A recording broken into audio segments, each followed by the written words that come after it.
Assalamualaikum warahmatullahi wabarakatuh. Pemirsa Duet Pencerah Hati, selamat bertemu kembali dengan kami. Hari ini kita akan membahas terkait dengan nikmat iman, nikmat Islam, dan nikmat sehat. Bersama kami sudah hadir Ustadz Didin Khairuddin yang akan jadi narasumber di program ini. Ustadz, apa kabar hari ini? Alhamdulillah Mas Ibroto, saya dalam keadaan sehat dan insya Allah saya senang sekali bahwa pada hari ini kita membahas satu tema yang relevan karena Rasulullah Shallallahu Alaihi Wasallam pernah bersabda ada dua nikmat yang kebanyakan manusia ini lalai, tertipu. Apa itu? Sehat dan waktu. Oke. Mengapa iman disebut sebagai nikmat terbesar? Terima kasih atas pertanyaannya, ini luar biasa ini sebenarnya. Allah Subhanahu wa Ta'ala berfirman dalam Al-Quran surat Al-Hujurat ayat ke-7, ketahuilah bahwa di tengah-tengah kalian ada Rasulullah. Sekiranya dia mentaati kalian dalam banyak urusan, niscaya kalian akan mendapat kesulitan. Tetapi Allah menjadikan kalian cinta kepada keimanan. Jadi dengan cinta kepada keimanan itu mendapatkan kemudahan dari Allah Subhanahu wa Ta'ala. Selanjutnya sedikit, ada iman adalah cahaya. Cahaya apa? Cahaya yang membedakan hakikat kebahagiaan itu. Tanpa iman hidup terasanya hampa, nggak ada arah. Seperti firman Allah Subhanahu wa Ta'ala dalam surat An-Nur ayat ke-40, barang siapa tidak diberi cahaya iman oleh Allah Subhanahu wa Ta'ala, maka dia tidak akan mempunyai cahaya sama sekali. Jadi orang yang gelap gulita, dia tidak punya apa. Oke. Berarti bagaimana cara mensyukuri nikmat iman itu? Caranya yang pertama adalah pelajari ilmu agama. Susah, berat, lama, pokoknya pelajari ilmu agama agar iman bertambah. Yang kedua, amalkan. Jadi kalau belajar tanpa amal belum berarti, amalkan dengan ikhlas. Dan yang ketiga, sabar dalam melakukan. Sabar dalam ujian ini. Allah Subhanahu wa Ta'ala berfirman, sungguh akan kami uji kalian dengan sedikit ketakutan, kelaparan, kekurangan harta, bahkan jiwa, juga buah-buahan. Berikanlah kabar gembira kepada orang-orang yang bersabar. Sabarlah dalam melakukan. Oke. Baik. Setelah iman ada nikmat Islam. Apa keutamaan nikmat Islam itu sebagai nikmat? Nikmat Islam. Allah Subhanahu wa Ta'ala berfirman pada hari ini, al-yauma akmaltu lakum dinakum wa atmamtu alaikum nikmati wa raditu lakumul Islam madinah. Pada hari ini aku telah sempurnakan untukmu agamamu dan telah aku cukupkan nikmatku untukmu dan telah aku ridhoi Islam sebagai agama. Islam adalah petunjuk hidup. Baginda Rasul menguatkan Islam dibangun di atas 5 perkara: syahadat, sholat, zakat, puasa Ramadan, dan haji jika mampu. Rawahu Bukhari wal Muslim. Tanpa Islam kita seperti tersesat dalam kegelapan. Oke.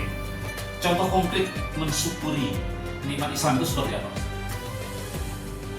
Mensyukuri nikmat Islam itu yang pertama menjaga sholat 5 waktu.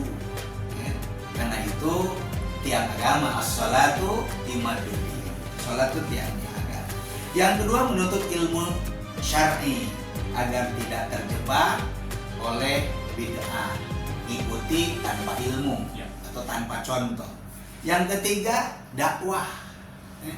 Dakwah ini kita sampaikan, kata Rasul, balighu anni walau ayat.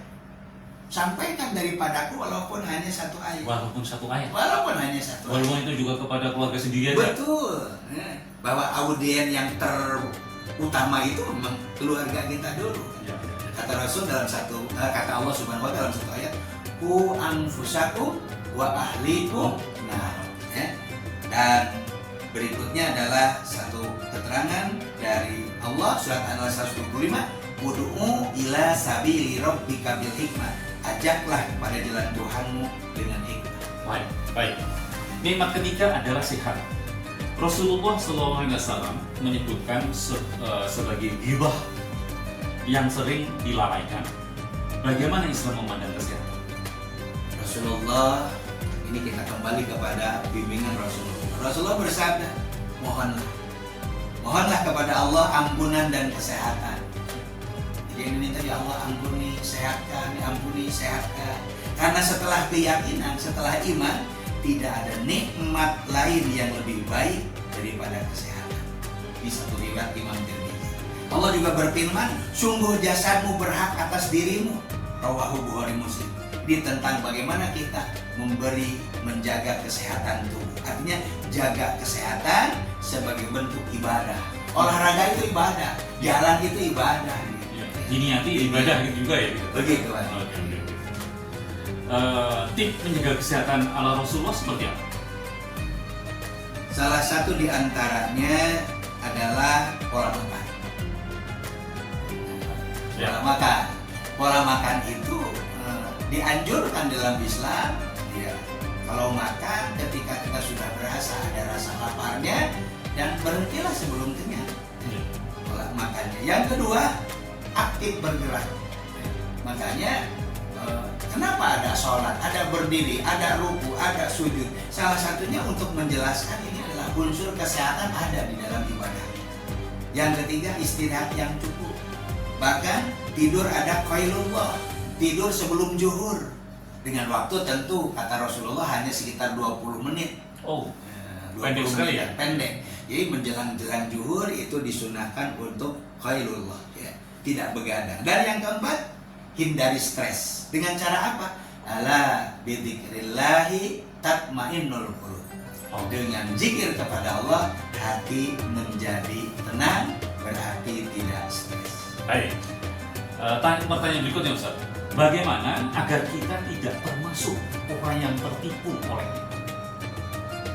Dalam hal ini Allah Subhanahu wa Ta'ala berfirman, dan ingatlah ketika Tuhanmu memaklumkan surat Ibrahim ayat 7, la in syakartum la azidannakum.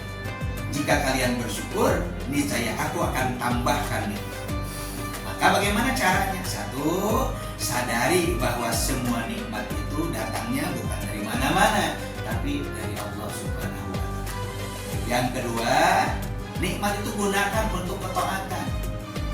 Kita diberi uang, gunakan untuk taat, diberi tenaga, gunakan untuk taat, bukan untuk maksiat.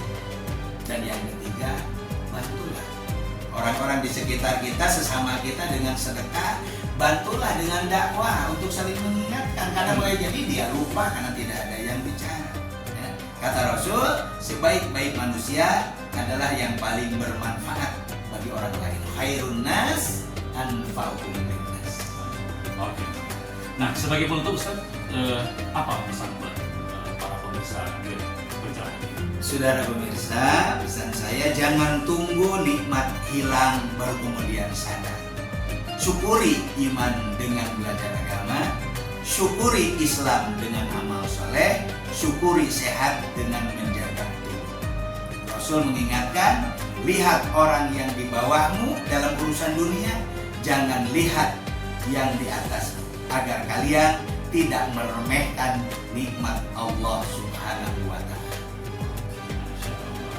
Syukron Ustaz Bedin.